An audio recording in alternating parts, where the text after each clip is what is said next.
Está gravando, pessoal. Nós vamos dar início aqui a mais uma aula do nosso curso de proteção contra a Covid. A aula de hoje é uma aula mais centrada, vai ser dividida em duas partes, onde nós vamos apresentar a ideia de medidas de prevenção e introduzir a noção de hierarquia de medidas de prevenção. Bom, esse é o nosso curso, né? Vocês já sabem, é baseado no curso desenvolvido lá nos Estados Unidos. Aqui a gente já tem um momento de aula em que houve uma participação especial do auditor fiscal Ayrton Marinho da Silva, a quem nós prestamos nossas homenagens e nosso agradecimento. Ele reviu a parte legal do texto aqui, foi muito bom. Então, métodos para prevenir a Covid no local de trabalho. Os passos-chave para a gestão de epidemias no local de trabalho incluem se preparar para essa ameaça, implementar medidas preventivas, implementar a continuidade de um plano de operações e ter, então, medidas de gestão também da recuperação de negócios no pós-epidemia. Isso aqui a gente está pensando de forma ampla na gestão de epidemias no local de trabalho, mas como uma política pública que inclui todos esses elementos. Os principais fatores de risco para a infecção entre os trabalhadores da saúde, então, inclui, por exemplo, quando você tem a suspeita ou o reconhecimento tardio de um paciente com o Covid. Você tem, então, uma fase inicial de contato com alguém que é uma potencial fonte de transmissão e você não está sabendo que essa pessoa está apresentando essa condição. Trabalhar em setores de alto risco, então todos aqueles trabalhos como de UTI, que tem que fazer manobras de intubação, extubação, são medidas de alto risco, lidando com o paciente, o transporte de paciente, permanecer muito tempo em contato próximo com alguém que é suspeito ou já reconhecido como caso confirmado da doença. Jornadas prolongadas é uma outra condição de risco. Quando a adesão às medidas de prevenção e controle de infecção não se dá de forma ótima. Então, a adesão às medidas de higiene de mãos, quando falta ou quando há um uso inadequado de EPIs. Então, nesse período de doença, a higiene, a limpeza, a descontaminação, por exemplo, eu estou usando agora aqui uma mesa de trabalho e estou num ambiente hospitalar. O ideal é que, imediatamente após a minha saída, esse ambiente fosse descontaminado, para não deixar uma situação de um risco potencial para uma outra pessoa que venha para esse mesmo local nos períodos seguintes, né? O treinamento inadequado ou insuficiente para a prevenção e para o controle de infecções dos patógenos respiratórios, incluindo o nosso já conhecido SARS-CoV-2, que é o vírus que causa a Covid-19. Então, se você não foi treinado adequadamente, por exemplo, na sequência de paramentação, na sequência a ser seguida na paramentação, nos cuidados na instalação da máscara, por exemplo, o ajuste do nariz, o teste de pressão positiva, negativa, essas exposições prolongadas em instalações de saúde com um grande número de pacientes Covid-19 sendo cuidados, esses são, então, principais fatores de risco para a infecção.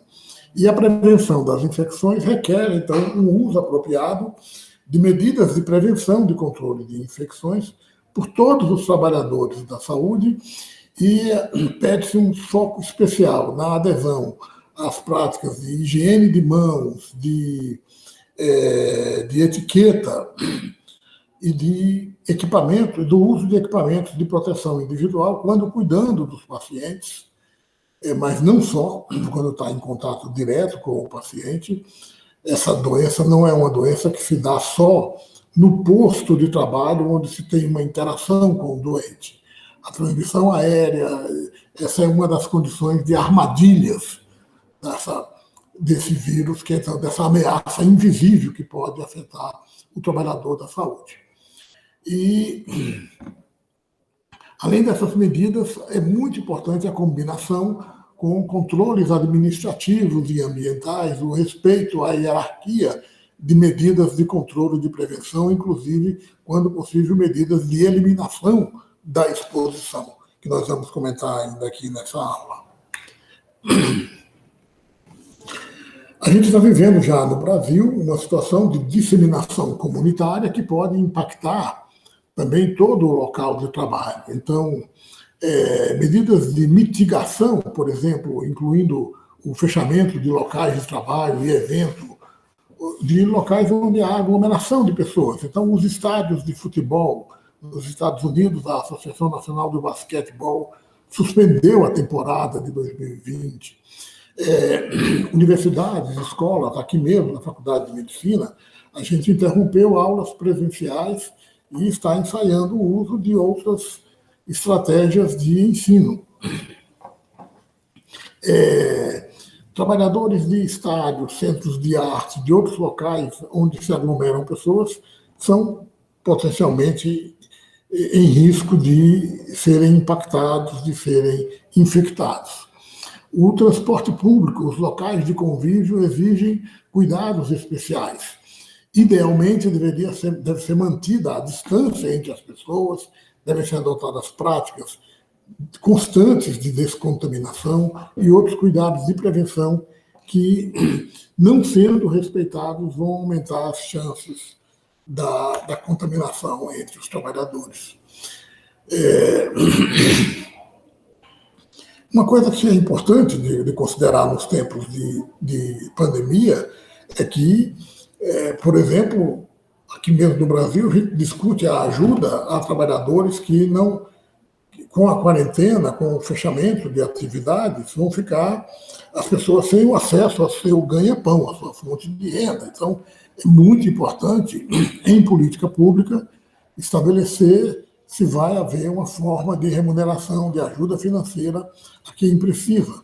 O que pode ser feito para trabalhadores que adoeçam e que não tenham pagamentos durante o afastamento?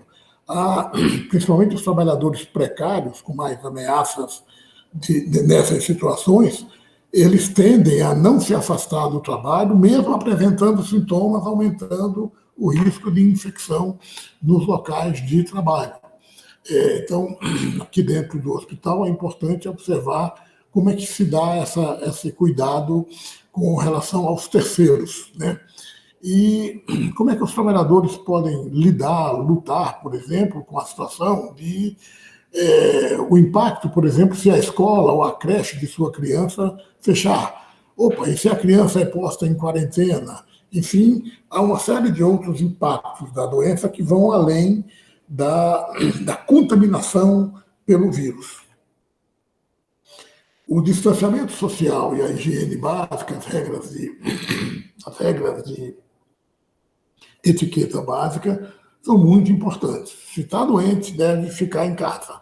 O trabalhador com a suspeita da doença deve ser afastado do trabalho por uma medida de precaução. Lavar as mãos, usar um antisséptico frequente, depois da tosse, do espirro, da limpeza do nariz escorrendo, de um uso de um local de descanso. Então, você manuseia uma garrafa térmica no local. O ideal no serviço de saúde é que essa garrafa seja limpa imediatamente, depois descontaminada, para não aumentar o risco para um outro colega. Evitar tocar o nariz, a boca, os olhos. Essa é uma medida que a gente sabe da sua importância, mas também da enorme dificuldade de se conseguir uma adesão, porque muitos desses gestos eles não estão mais controlados conscientemente por a gente. É muito comum, aqui mesmo durante essa aula, eu já levei a mão ao rosto algumas vezes. Então, é muito importante tentar essa reeducação, mas saber dos limites dessa forma. Então, é muito importante aqui, de preferência, os possíveis locais de contato para o vírus sejam todos descontaminados adequadamente. Usar o lenço ou a manga da camisa para tossir e espirrar, uma medida de etiqueta social. Descarte dos lenços em lixeiras, idealmente, é daquelas em que você não precisa tocar com a mão. Então, você pode abrir com o pé, se tem uma outra forma de sensores de abertura, mas evite o toque com a lixeira. Evitar o contato próximo com colegas, com consumidores em outros trabalhos.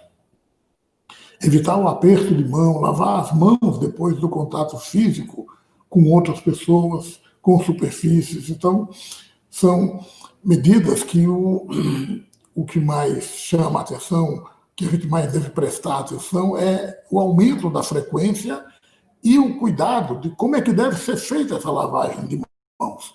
Você já deve ter tido aula que mostra a famosa ideia dos 20 segundos, no mínimo, para lavar as mãos.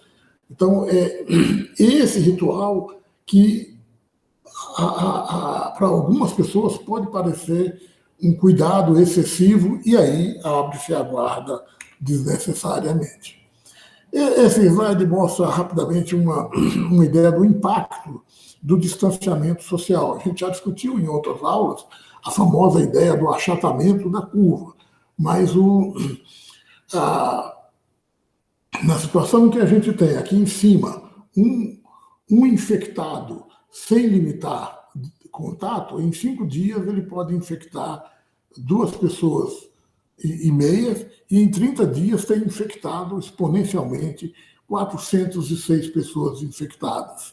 Com 50% menos de contato, em 5 dias a gente teria metade disso, 1,25, e em 30 dias, ao invés de mais de 400 infectados, a gente teria potencialmente 15 novos infectados. Com 75% menos de contato, a gente teria, ao final de 30 dias, a possibilidade de 2,5 novos infectados. Então, a importância dessa medida, ela não elimina, não faz desaparecer a doença, mas ela, com isso, pode trazer um enorme benefício para que a gente tenha a nossa capacidade instalada nos serviços de saúde, dando conta de lidar com o total de pessoas que a gente vai receber, de pacientes que vão ser internados.